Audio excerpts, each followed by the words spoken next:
Hello friends, good morning. Welcome to Edista classes. आज है 3 जुलाई 2020 और 3 जुलाई 2020 से जितने भी करंट अफेयर के इंपॉर्टेंट क्वेश्चन बनते हैं वो हम इस वीडियो में डिस्कस करेंगे। साथ ही मैं आपको हर एक क्वेश्चन से रिलेटेड इंपॉर्टेंट फैक्ट बताऊंगा, तो आप हमारा वीडियो पूरा और एंड तक ध्यान से देखिए। लास्ट में मैं आपसे एक क्वेश्चन पूछूंगा, आप उस क्वेश्चन का जवाब नीचे कमेंट बॉक्स में दे सकते हैं। साथ ही क्वेश्चन से जुड़ी जितनी भी जानकारी आपके पास अवेलेबल हो, आप उसे नीचे कमेंट बॉक्स में लिखा कीजिए, ताकि आपका प्रॉपर तरीके से रिवीजन हो सके। अगर आपको हमारी ये वीडियो पसंद आए तो वीडियो को लाइक कीजिए। आपके पास जितने भी एजुकेशनल ग्रुप हैं, आप उस ग्रुप में हमारे वीडियो को शेयर भी कीजिए और साथ ही हमारे चैनल एडी स्टार क्लासेस को सब्सक्राइब कीजिए। चलिए शुरू करते हैं आज का अपना सेशन और देखते हैं आज का हमारा पहला क्वेश्चन क्या है। आज का हमारा पहला क्वेश्चन है, किस राज्य सरकार ने विदेश और अन्य राज्यों से लौटने वाले पेशेवरों के लिए ड्रीम केरला प्रोजेक्ट लॉन्च किया है।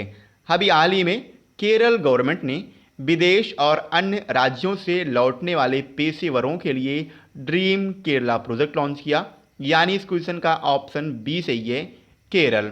केरल गवर्नमेंट ने कोविड-19 महामारी के कारण अपनी नौकरी खोने के बाद विदेश और अन्य राज्यों से लौटने वालों की क्षमता और उनके अनुभव का लाभ उठाने के लिए इस ड्रीम केरला प्रोजेक्ट को लॉन्च किया है। इस परियोजना का उद्देश्य जानते हैं, तो इसका उद्देश्य जो प्रवासी हैं यानी प्रवासियों का पुनर्वास और राज्य का विकास, ये इसका मेन पर्पज़ है। यानी जितने भी प्रवासी मजदूर आए हैं, चाहे वो विदेश से आए हों या फिर वो किसी अदर स्टेट से आए हों, उनके आवास के लिए और उनके विकास के लिए इसमें सहायता प्रदान की जाएगी ड्रीम केरला प्रोजेक्ट के तहत। अब बात आई है केरल की। केरल की सबसे पहले कैपिटल, तो केरल की कैपिटल है तिरुवनंतपुरम। केरल के वर्तमान समय के चीफ मिनिस्टर हैं पिनरई विजयन और केरल के वर्तमान समय के गवर्नर हैं आरिफ मोहम्मद खान। जब भी बात आती है केरल की, मैं आपसे हमेशा कहता हूँ केरल में है पेरियार वन्यजीव अभ्यारण्य और केरल में है शांत घाटी यानी साइलेंट वैली। और जब भी बात आती है साइलेंट वैली की, तो आपको इससे रिलेटेड एक इम्पॉर्टेंट वैली इंडिया में और है जो एग्जाम के पॉइंट ऑफ व्यू से मोस्ट इम्पॉर्टेंट है, वो है फ्लावर वैली। फ्लावर वैली यानी फूलों की घाटी, ये उत्तराखंड में है, जबकि साइलेंट वैली ये केरल में है। आगे बढ़ते हैं, अगला क्वेश्चन है, किस बैंक ने अपने किसानों के लिए यानी भारत में जितने भी किसान हैं, पर्टिकुलर उन किसानों के लिए ई किसान धन ऐप लॉन्च किया है। अभी हाल ही में HDFC बैंक ने किसानों के लिए ई किसान धन ऐप लॉन्च किया, यानी इस क्वेश्चन का ऑप्शन डी सही है, HDFC बैंक ने देश भर के किसानों के लिए ई किसान धन ऐप लॉन्च किया है। किसान अपने मोबाइल फ़ोन के जरिए बैंकिंग और कृषि दोनों सेवाओं का उपयोग करने में सक्षम होंगे ई किसान धन ऐप के तहत। और ये ऐप किसानों को मंडी की कीमतों, नवीनतम खेती की जानकारी, साथ ही किसान की भविष्यवाणी, बीज किसानों की जितने भी किस्म की बीज होती हैं उनकी जानकारी, SMS सलाहकार, ई पशुहाट और इसके अलावा किसान टीवी जैसी वैल्यू एडेड सेवाएं प्रदान करेगा। अब HDFC की बात है, तो HDFC की स्थापना 1994 को होती। इसका हेडक्वार्टर मुंबई में है और HDFC के वर्तमान समय के MD हैं आदित्य पुरी। आगे बढ़ते हैं, अगला क्वेश्चन है, विजडन द्वारा किस भारतीय क्रिकेटर को भारत का मोस्ट वैल्यूएबल प्लेयर यानी MVP चुना गया है। अभी हाल ही में रविंद्र जडेजा को, भारतीय क्रिकेटर हैं ये रविंद्र जडेजा, इन्हें भारत का मोस्ट वैल्यूएबल प्लेयर यानी MVP चुना गया, यानी इस क्वेश्चन का ऑप्शन ए सही है, रविंद्र जडेजा। भारतीय ऑलराउंडर हैं रविंद्र जडेजा और इनको विजडन द्वारा भारत में 21वीं सदी का मोस्ट वैल्यूएबल प्लेयर चुना गया है। इन्होंने 2009 में अपने कैरियर की शुरुआत की थी, ये आपको याद रखना है, और 2020 तक यानी लॉकडाउन से पहले, कोविड-19 के आने से पहले 2020 में जितने भी मैच हुए हैं, अगर उसको जोड़ा जाए तो इन्होंने टोटल भारत के लिए 49 टेस्ट, 165 ODI यानी वनडे इंटरनेशनल और 49 T20 इंटरनेशनल मैच खेले हैं। और जडेजा की MVP यानी मोस्ट वैल्यूएबल प्लेयर रेटिंग में ये लगभग 97.3 पे हैं, जो श्रीलंका के मुथैया मुरलीधरन के बाद दूसरे स्थान पर हैं। बीसीसीआई की बात है, बीसीसीआई इसकी स्थापना 1920 में हुई थी। बीसीसीआई का हेडक्वार्टर मुंबई में है और बीसीसीआई के वर्तमान समय के अध्यक्ष हैं सौरभ गांगुली। आगे बढ़ते हैं। अगला क्वेश्चन है, किस आईआईटी ने कोविड-19 का पता लगाने के लिए एक एआई आधारित यानी आर्टिफिशियल बेस्ड उपकरण विकसित किया है?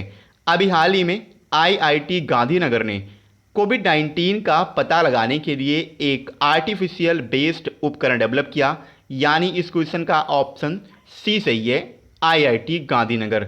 गांधीनगर के इंडियन इंस्टीट्यूट ऑफ टेक्नोलॉजी ने चेस्ट एक्सरे इमेज के जरिए कोविड-19 का पता लगाने के लिए आर्टिफिशियल इंटेलिजेंस बेस्ड एक डीप लर्निंग टूल डेवलप किया है और यह एक ऑनलाइन टूल है जो किसी व्यक्ति के कोरोना संक्रमित होने की आशंकाओं का पता लगाएगा। आईआईटी गांधीनगर की बात है तो आईआईटी गांधीनगर के वर्तमान समय के डायरेक्टर हैं सुधीर जैन। आगे बढ़ते हैं। अगला क्वेश्चन है, किसने मत्स्य संपदा का पहला संस्करण लॉन्च किया है? मत्स्य संपदा इसका पहला संस्करण गिरिराज सिंह ने लॉन्च किया है, यानी इस क्वेश्चन का ऑप्शन बी सही है, गिरिराज सिंह। ये कौन है? तो गिरिराज सिंह ये वर्तमान समय के केंद्रीय मत्स्य पालन, पशुपालन और डेयरी मंत्री हैं और इन्हीं के द्वारा मत्स्य पालन और जलीय कृषि के न्यूज़लेटर मत्स्य संपदा के पहले संस्करण और इसी के साथ प्रधानमंत्री मत्स्य संपदा योजना के संचालन संबंधी दिशा निर्देशों को जारी किया गया है। और ये जो न्यूज़लेटर है मत्स्य संपदा, ये न्यूज़लेटर त्रैमासिक आधारित पब्लिश किया जाएगा, ये भी आपको याद रखना है। अब मत्स्य संपदा इसका उद्देश्य जानते हैं, आखिर इसका मेन पर्पज़ क्या है? तो मत्स्य संपदा का मेन पर्पज़ ये है कि मत्स्य पालन और मछली पालन में नवीनतम उन्नति और सर्वोत्तम प्रयासों पर मछुआरों और मछली के जो किसान होते हैं उनको शिक्षित करना। आगे बढ़ते हैं। अगला क्वेश्चन है, किस देश की सेना ने निगार जौहर को पहली महिला लेफ्टिनेंट जनरल के रूप में नियुक्त किया है? अभी हाल ही में पाकिस्तान की आर्मी ने निगार जौहर को पहली महिला लेफ्टिनेंट जनरल के रूप में अपॉइंट किया, यानी इस क्वेश्चन का ऑप्शन ए सही है, पाकिस्तान। आपको याद रखना है पाकिस्तान की आर्मी ने इन्हें हाल ही में अपने पहली महिला लेफ्टिनेंट जनरल के रूप में अपॉइंट किया है और इसी के साथ ये यानी निगार जौहर ये लेफ्टिनेंट जनरल के रूप में पदोन्नत होने वाली पहली महिला अधिकारी भी बन गई हैं। अब पाकिस्तान की बात है तो पाकिस्तान की कैपिटल इस्लामाबाद है। पाकिस्तान के प्रेजेंट टाइम के प्राइम मिनिस्टर हैं क्रिकेटर इमरान खान और पाकिस्तान के प्रेजेंट टाइम के प्रेसिडेंट हैं आरिफ मोहम्मद अलवी। आगे बढ़ते हैं। अगला क्वेश्चन है, किसे इंडियन ऑयल कॉरपोरेशन यानी आईओसी का नया अध्यक्ष नियुक्त किया गया है? अभी हाल ही में श्रीकांत माधव वैद को आईओसी यानी इंडियन ऑयल कॉरपोरेशन का नया अध्यक्ष अपॉइंट किया गया, यानी इस क्वेश्चन का ऑप्शन सी सही है, श्रीकांत माधव वैद। इससे पहले श्रीकांत माधव वैद ये अक्टूबर 2019 से आईओसी बोर्ड में डायरेक्टर के पद पे कार्यरत थे और यह संजीव सिंह का स्थान लेंगे। संजीव सिंह जिन्होंने 30 जून को अपने रिटायरमेंट की घोषणा की थी, यानी 30 जून को संजीव सिंह आईओसी से रिटायर हुए थे। अब आईओसी इसकी स्थापना 1959 को हुई थी। आईओसी का हेडक्वार्टर नई दिल्ली में है और आईओसी के वर्तमान समय के अध्यक्ष तो अब यही बन गए हैं श्रीकांत माधव वैद्य। आगे बढ़ते हैं। अगला क्वेश्चन है, किस राज्य में कंटिन्यूअस गैल्वेनाइज्ड रिवर उत्पादन सुविधा सेंटर का उद्घाटन किया हुआ है? अभी हाल ही में पंजाब में कंटिन्यूअस गैल्वेनाइज्ड रिवर उत्पादन सुविधा सेंटर का उद्घाटन हुआ, यानी इस क्वेश्चन का ऑप्शन बी सही है, पंजाब। वर्तमान समय के केंद्रीय इस्पात और पेट्रोलियम एवं प्राकृतिक गैस मंत्री हैं धर्मेंद्र प्रधान। इन्हीं के द्वारा पंजाब के मंडी गोविंदगढ़ में कंटिन्यूअस गैल्वेनाइज्ड रिवर प्रोडक्शन फैसिलिटी सेंटर का उद्घाटन किया गया है और यह बहुप्रतीक्षित आवश्यकता में सहयोग करेगी। कौन? Continuous galvanized rebar production centre, आपको याद रखना है, और इसे आत्मनिर्भर भारत के तहत डेवलप किया गया है। पंजाब की बात है, पंजाब की कैपिटल चंडीगढ़ है, और चंडीगढ़ पंजाब के अलावा 2 और स्टेट की कैपिटल भी है। कौन कौन से? सबसे पहले हरियाणा की कैपिटल भी यही चंडीगढ़ है, और इसके अलावा चंडीगढ़ स्वयं में एक यूनियन टेरिटरी भी है, ये भी आपको याद रखना है। पंजाब के वर्तमान समय के चीफ मिनिस्टर हैं कैप्टन अमरिंदर सिंह, और पंजाब के प्रेजेंट टाइम के गवर्नर हैं बीपी सिंह बदनौर। आगे बढ़ते हैं। अगला क्वेश्चन है, फिच ने वित्त वर्ष 2022 में भारत के जीडीपी विकास दर के अपने पहले अनुमान 9.5% को घटाकर कितना किया है? तो अभी हाल ही में फिच ने वित्त वर्ष 2022 में भारत के जीडीपी ग्रोथ रेट के अपने पहले अनुमान 9.5 को अब घटाकर 8% कर दिया है, यानी इस क्वेश्चन का ऑप्शन सी सही है, 8%।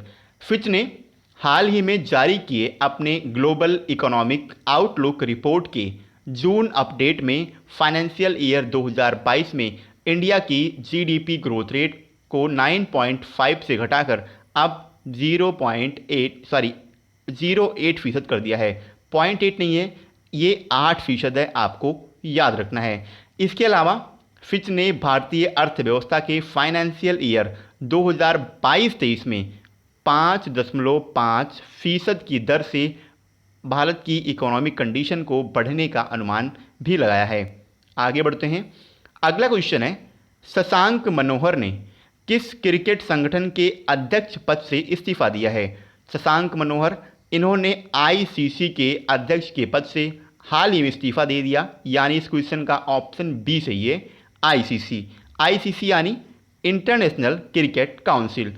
इंटरनेशनल क्रिकेट काउंसिल के चेयरमैन शशांक मनोहर ने 2 साल तक क्रिकेट काउंसिल के प्रमुख के पद पर रहने के बाद अब आईसीसी के चेयरमैन के पद से रिजाइन कर दिया है।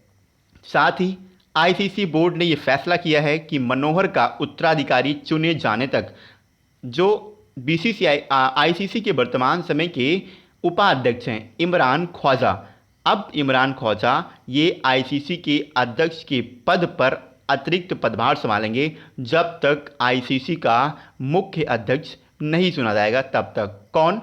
इमरान ख्वाजा। और ये जो आईसीसी के अध्यक्ष के पद का कार्यभार है ये 3 साल का होता है, ये भी आपको याद रखना है। अब आईसीसी की बात है। आईसीसी यानी इंटरनेशनल क्रिकेट काउंसिल, इसकी स्थापना 1909 में हुई थी। इसका हेडक्वार्टर दुबई में है और आईसीसी के वर्तमान समय के सीईओ हैं मनु शाहनी। आगे बढ़ते हैं। कल मैंने आपसे क्वेश्चन किया था, किस राज्य में दुनिया का सबसे बड़ा plasma therapy testing programme project Platina launch किया गया है? इस क्वेश्चन का ऑप्शन ए सही था, महाराष्ट्र, और लगभग सभी बच्चों ने इसका सही आंसर दिया। मैं आपसे एक बार फिर कहता हूं, आपको क्वेश्चन के बारे में जितनी भी जानकारी पता है आप उसे नीचे कमेंट बॉक्स में लिखा कीजिए ताकि आपका प्रॉपर तरीके से रिवीजन हो सके। आगे बढ़ते हैं और आज का अपना क्वेश्चन देखते हैं। आज का हमारा क्वेश्चन है, किस शहर में भारत का पहला प्लाज्मा बैंक खोले जाने की घोषणा की गई है? क्वेश्चन के 4 ऑप्शन हैं, दिल्ली, बेंगलुरु, मुंबई और चेन्नई। क्वेश्चन के बारे में आपको जितनी भी जानकारी पता है आप उसे नीचे कमेंट बॉक्स में ज़रूर लिखा कीजिए जिससे कि आपका प्रॉपर तरीके से रिवीजन हो सके। इसके अलावा अगर आपको हमारी ये वीडियो पसंद आए तो वीडियो को लाइक कीजिए। आपके पास जितने भी एजुकेशनल ग्रुप हैं आप उस ग्रुप में हमारे वीडियो को शेयर भी कीजिए और साथ ही हमारे चैनल एडी स्टार क्लासेस को सब्सक्राइब कीजिए। इसके अलावा अगर आपको हमारे किसी भी वीडियोज़ की PDF फाइल चाहिए तो नीचे डिस्क्रिप्शन में टेलीग्राम ग्रुप का लिंक दिया हुआ है, आप उस लिंक पर क्लिक करके हमारा टेलीग्राम ग्रुप ज्वाइन कर सकते हैं और वहाँ पे आपको सारे वीडियोज़ की PDF एक साथ एक ही प्लेटफॉर्म पर अवेलेबल मिल जाएगी। तो आज के लिए इतना ही। वीडियो पसंद आई हो तो वीडियो को लाइक कीजिए। जय हिंद।